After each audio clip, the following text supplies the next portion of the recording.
Hello. Before I start, I'd like if everyone could please just read through my terms and conditions. They're on the screen here. That's chapter 1. I've also got a hard copy here, so if you could just read through those, and then if you could just click to say that you've read them, and then we'll move on. Okay, done? Great, thank you. Jason is a middle-aged man. He's well-educated, he's got a good job, and he's in big trouble. Last year, Jason put his intimate details on an online fantasy dating website. But when he clicked that send button, like this, clicked that send button, and said that he'd read the terms and conditions, he hadn't. Now what that meant was that he didn't know that his data could be sold, his fantasies could be shared with others, he couldn't unsubscribe from his account, he could never delete it, it was permanent. The terms and conditions could change at any time without notice. And not only that, the girls that he was sharing his fantasies with weren't girls at all. They were robots, they were fembots, they were artificial intelligence and fake profiles. So why didn't he read the terms and conditions? Let's do a quick show of hands. How many people here have read all the terms and conditions of all the websites and games that they've played and they've gone to? I'll just count. None. Why not? Is it because you read too slow? Is it because they're too long? Well, let's do a little test. How fast do you read? I'm going to put some text up on the screen, nice big font, for 15 seconds. And I want you to read it not as quickly as you can, just at a normal reading pace so you can understand what it says. Then after 15 seconds, I'll ask a couple of questions. Okay, ready? Here we go.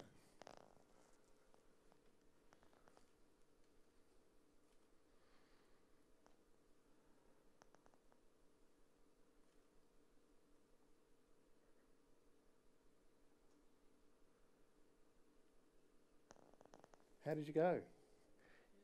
The number should tell you about how fast you were reading. Can anyone tell me what the story was about? Bootmaker? Bootmaker, great. Can anyone tell me the name of the bootmaker?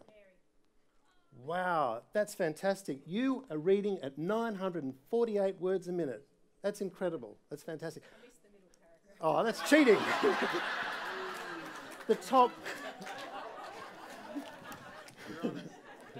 The top 1% of people in the world can read at 1,000 words a minute with 85% comprehension. The top 1%. Congratulations. The rest of us, it varies between 200 and 300. You might find you've read a bit quicker or a bit slower, with about 60% comprehension. So, yeah, what about our friend Jason? He had to read through quite a lot of text, 12,000 words actually, and if we assume he was reading at 250 words a minute, it would have taken him 50 minutes to read the terms and conditions.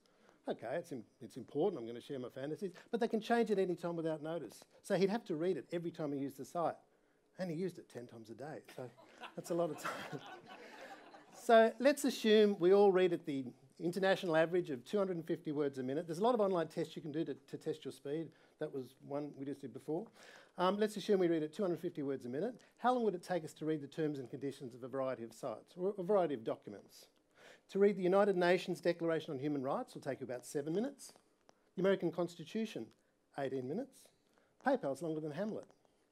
So if I wake up in the morning, I post a few photos on Instagram, maybe I start writing a document while I'm catching an Uber to an Airbnb that I paid for with PayPal, I might have spent most of my day reading terms and conditions, especially as they can change at any time without notice. And that's at 250 words a minute. Given the way they're written, I'd probably read a lot slower. Maybe this is why we don't read them. In 2016, a group of consumer advocates in Norway read through the terms and conditions of the top 30 apps on Norwegians' phones. They tend to have about 30 apps. It took over 30 hours, and apparently it takes about 19 hours to read the New Testament. In 2010, a gaming company put this in the terms and conditions of their website, stating that anyone who bought the game would grant them their immortal soul forevermore. 7,500 people bought the game. All of them accepted the terms. About 10% said, oh, this doesn't seem right, but they still clicked to accept. I don't think they ever really claimed. So how do we get around this? How do we stop reading thousands and thousands and thousands of words? How can we reduce this down into something we can comprehend, we can digest? Well, they say a picture tells 1,000 words, so why don't we try and come up with some icons that can represent this mass of legalese? We use icons and graphics in everyday life. They can help us with technologies that we may not be familiar with. They can help us when we're travelling, so that we know where we can chew gum, where we can feed birds, where we can urinate, where we can take drugs, and they can help us when we're washing our clothes. Instead of reading lots of faded text on a label, we can look at some faded icons on a label and then put the clothes in the washing machine anyway. There's a precedent in the online world too. Creative Commons was set up so that anyone posting stuff online, images, video, music, whatever, can say what they want other people to do with their stuff, what they can do with their stuff. Can they share it? Can they sell it? Are they allowed to change it before they share it or sell it? Do they have to attribute the author? There are a set of icons which click through and are machine readable, and they lead through to the text, the thousands of words that actually make them legal. So the main thing about these sort of icons, they need to be clear, they need to be machine readable. We think they should be interactive, so that when you see a term you don't agree with, you can click it and say, no, I don't accept that. I accept that, I don't accept that. And they need to be mandatory.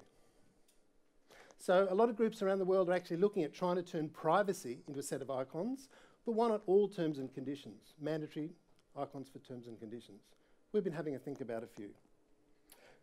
Your data is stored in the cloud. Your location, your contact details, your credit card details. Not at all, for 30 days, forever. I should be able to click and say, I want it stored for 60 days. You can store my location. I don't want you to store my credit card. I don't want you to store my contact details. We're shifting the responsibility to us instead of the people with the website. Your billing cycle is 30 days. Okay, I want to make it 35 days. You can never unsubscribe from or delete this site. Well, rather than find a few paragraphs of text on page 40 of a 97-page document, I should have this icon up front and I should be able to click it and say, no, I want to be able to delete my site. On a slightly lighter note, we take your location, we share it with others for money. Your money is safe with us. Your money is important to us. We love your money. We share your location in the cloud with everybody else, safely. Or do we? So finally, if you're on a website, it may be a fantasy online dating website, it may be any website, and they're trying to tell you that you're actually going to be engaging with robots and not real people, would you rather read through this text on page 53 or see this icon up front? Thank you.